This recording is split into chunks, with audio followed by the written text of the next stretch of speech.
الحمد لله وحده الصلاة والسلام على من لا نبي بعده أما بعد أعوذ بالله من الشيطان الرجيم بسم الله الرحمن الرحيم أذن للذين يقاتلون بأنهم ظلموا وإن الله على نصرهم لقدير الذين أخرجوا من ديارهم بغير حق إلا أن يقولوا ربنا الله وقال تبارك وتعالى في مقام آخر كتب عليكم القتال وهو كره لكم وعسى أن تكرهوا شيئا وهو خير لكم وعسى أن تحبوا شيئا وهو شر لكم والله يعلم وأنتم لا تعلمون وقال تبارك وتعالى في مقام آخر وأعدوا لهم ما استطعتم من قوة ومن رباط الخيل ترهبون به عدو الله وعدوكم وآخرين من دونهم وقال تبارك وتعالى في مقام آخر ولقد نصركم الله ببدر وأنتم أذلة فاتقوا الله لعلكم تشكرون استقول للمؤمنين ألن يكفيكم أن يمدكم ربكم ب3,000 من الملائكة منزلين بلى إن تصبروا وتتقوا ويأتوكم من فورهم هذا يمددكم ربكم ب5,000 من الملائكة مسومين وقال النبي صلى الله تعالى عليه وسلم الجهاد مختصر طريق الجنة وقال النبي صلى الله تعالى عليه وسلم الجهاد ماضٍ إلى يوم القيامة وقال النبي صلى الله تعالى عليه وسلم وددت أن أقتل في سبيل الله ثم أحيا ثم أقتل ثم أحيا ثم أقتل وقال النبي صلى الله تعالى عليه وسلم اللهم إن هلك هذه العصابة من أهل الإسلام لا تعبدوا في الأرض أو كما قال صلى الله تعالى عليه وسلم صدق الله وصدق رسوله النبي الأمي الكريم ونحن على ذلك لمن الشاهدين والشاكرين والحمد لله رب العالمين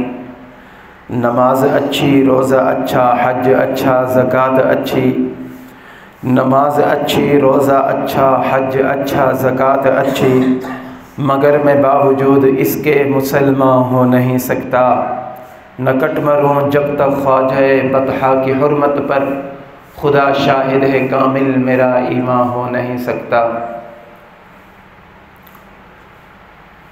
یا رب صلی وسلم دائما ابدا علی حبیبک خیر الخلق کلہم هو الحبیب الذي ترجى شفاعته لكل حول من الاحوال مقتحم۔ درود شریف پڑھ لیں۔ اللهم صل على محمد وعلى آل محمد كما صليت على إبراهيم وعلى آل إبراهيم إنك حميد مجيد۔ اللهم بارك على محمد وعلى آل محمد كما باركت على إبراهيم وعلى آل إبراهيم إنك حميد مجيد۔ قرآن مجید فرقان حمید کی چند آیات رسول اللہ صلی اللہ علیہ وسلم کی بے شمار احادیث میں سے چند احادیث طیبہ خطبے کے اندر تلاوت کی ہیں۔ اللہ رب العزت سے دعا ہے کہ اللہ رب العزت ان آیات اور احادیث کی صحیح تشریح کرنے کی توفیق عطا فرمائے۔ اللہ رب العزت حق اور سچ بولنے کی، سننے کی، سمجھنے کی اور اس پر عمل کرنے کی توفیق عطا فرمائے۔ رمضان المبارک 1444 ہجری کا آج تیسرا جمعہ ہے، 16 رمضان المبارک ہے۔ رمضان المبارک کے ساتھ جیسے اور بہت ساری عبادات کو نسبت ہے، مثلا رمضان المبارک کے روزے رمضان المبارک میں فرض کیے گئے، زکوٰۃ رمضان المبارک میں فرض کی گئی، اسی طرح صدقۃ الفطر کا حکم رمضان المبارک کے اندر نازل ہوا،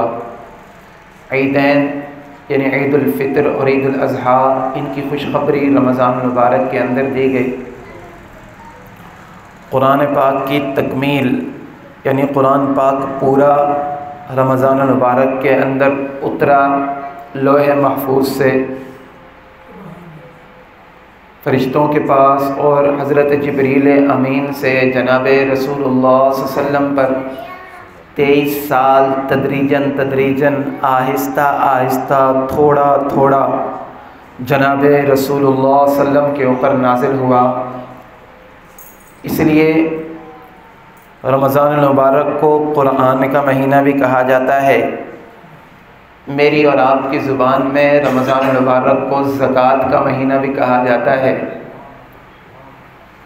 اسی طرح نسبت کرتے ہوئے رمضان المبارک کو جہاد کا مہینہ بھی کہا جاتا ہے۔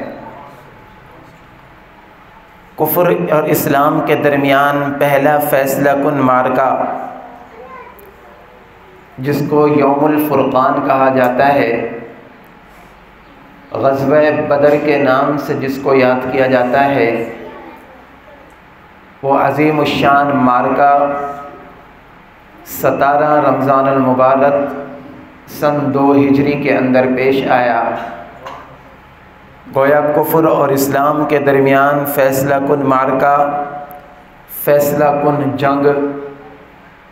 اور کفر کے اوپر ایک کاری ضرب جو لگی، جس کو رہتی دنیا تک عالم کفر یاد رکھے گا اور اپنے زخم چاٹنے پر مجبور ہوتا رہے گا۔ جب تک یہ تاریخ موجود رہے گی، تب تک کفار کے سینوں کے اندر غزوہ بدر مونگ دلتا رہے گا، اور تب تک وہ اپنی شکست کو چھپانے سے نہیں چھپا سکیں گے جب تک دنیا قائم رہے گی۔